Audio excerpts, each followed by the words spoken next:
ஏசப்பா உங்களை வந்து வழி நடத்துறாரு. அது ஏன் வழி நடத்துறாருன்னா, நீங்கள் வந்து சரியாக டைம் ஸ்பெண்ட் பண்ணுறதுனால மட்டும்தான் ஏசப்பா இது எல்லாத்தையும் பண்ணி கொடுக்குறாரு. ஆனால் இதெல்லாம் பண்ணால் தான் உங்களுக்கு கிடைக்கும். ஸோ நம்மளோட எஃபர்ட்ஸ் வந்து போடுறது வந்து கன்சிஸ்டண்டாக இருக்கும், எவ்ரிடே லைஃப்பில் கண்டிப்பாக இருக்கணும். And last thing that I want to say, 1 Corinthians 2:2. 1 Corinthians 2:2 டக்குனு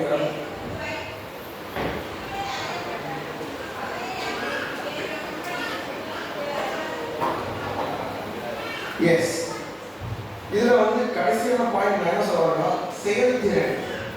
நம்ம போடுற எஃபெக்ட், நம்ம போடுற எஃபர்ட் எல்லாமே ஒரு யூஸ்ஃபுல்லாக இருக்கும். எல்லாமே யூஸ்ஃபுல்லாக இல்லாமல் சும்மா கண்ணை மூடி நான் பண்ணுறது தானே கரெக்டு அப்படின்னு நம்ம ஒரு ஸ்டாண்டில் நிறுத்தோம்னு வச்சுக்கோங்களேன். உங்களோட ஃபோக்கஸ் வந்து ஏசப்பா மேலே இல்லை, உங்கள் ஃபோக்கஸ் வந்து உங்கள் மேலே இல்லை.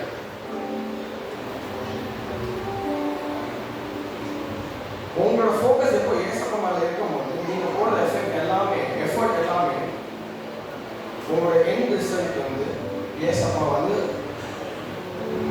நான் இந்த வருஷத்தில் ஒரே ஒன்று நான் கற்றுக்கிட்டேன். என்னன்னா, எல்லா வருஷத்துலையுமே நம்ம வந்து ஸ்டார்ட் பண்ணும்போது நம்ம பேப்பர் எழுதி எனக்கு ஏசப்பாக்கு இது வேணும், அது வேணும், இப்படி பண்ணணும், அப்படி பண்ணணும் அப்படின்னு எல்லாருக்குமே ஒரு லிஸ்ட் இருக்குமா இல்லையா? இருக்குமா இல்லையா?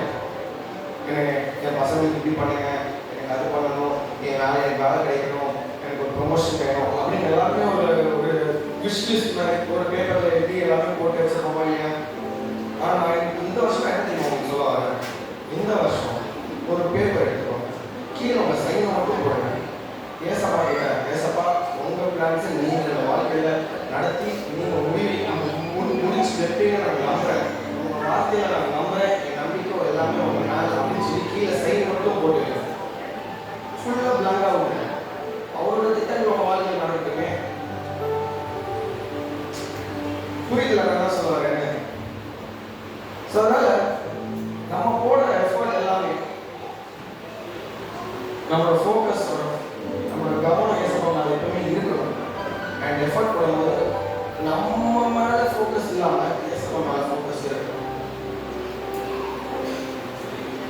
It is not about you, it is about God, it is about Jesus. இது உங்களை பற்றி இல்லை, ஏசப்பாக்காக நம்ம பண்ணுறது.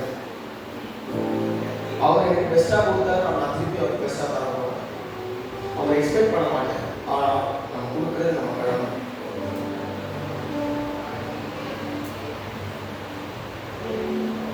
ஸோ இன்னைக்கு நான் என்ன சொல்ல வரேன்னா, உங்களோட ஃபோக்கஸ் உங்கள் மேலேயோ, உங்கள் குடும்பத்து மேலேயோ, உங்கள் பிள்ளைங்க மேலேயோ, இல்லைன்னா உங்களோட ஜாப் மேலேயோ, உங்கள் ஃப்ரெண்ட்ஸ் மேலேயோ, யார் மேலேயுமே இருந்தாலுமே உங்களோட ஃபர்ஸ்ட் மெயின் ஃபோக்கஸ் வந்து ஏசப்பா மேலே இருக்கணும்.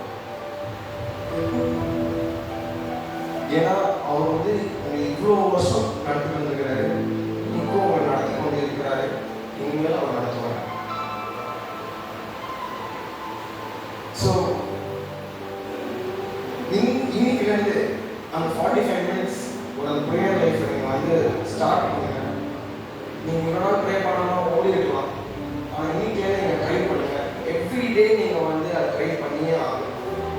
எவ்ரிடே நீங்கள் அதை வந்து எஃபர்ட் போடணும். எஃபர்ட் போட்டு 100% அதுக்கு ரிசல்ட் இருக்கு.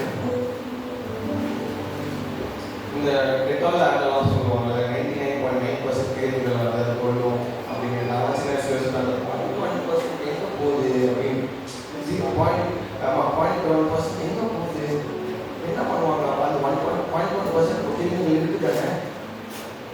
பட் இதில் வந்து அப்படி கிடையாது, 100% ஏசப்படுவாங்க ரிசல்ட். அந்த டெட்டால நம்ம வச்சுக்கிற நம்பிக்கையை நம்ம ஏன் ஏசப்பா வார்த்தையில் இருக்கக்கூடாது? ஏசப்பா வார்த்தை 100% ட்ரூ.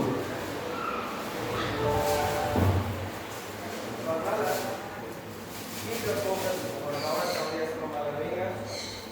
ஒரு கவனம் மேலே இருந்திருந்தால் உங்களோட சுற்றி எல்லா பொருட்கள் இருந்திருந்தாலுமே இன்னைக்கு ஒரு டிசிஷன் எடுங்க. ஏசப்பா நோக்கி நான் போக போகிறேன், நான் வந்து ஏசப்பா மேலே விட்டு விலகியே போக போகிறதில்லை அப்படின்னு ஒரு டிசிஷன் எடுங்க. உங்கள் பேர் லைஃப் வந்து திருப்பியும்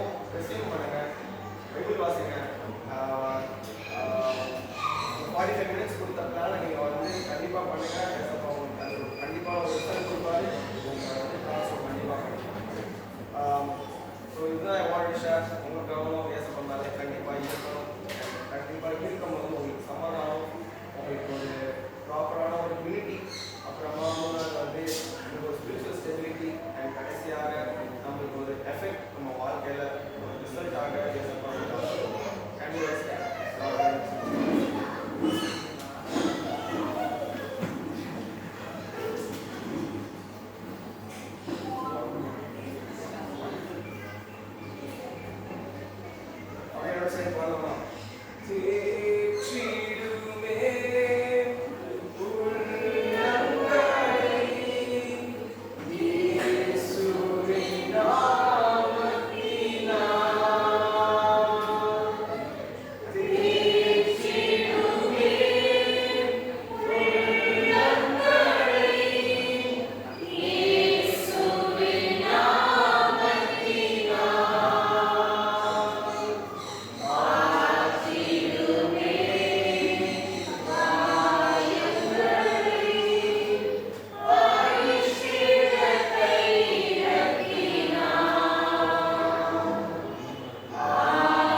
கன்சிஸ்டண்டாக இருக்கிற எங்கள் ஜப வாழ்க்கையில் நீங்கள் வழி நடத்துங்க.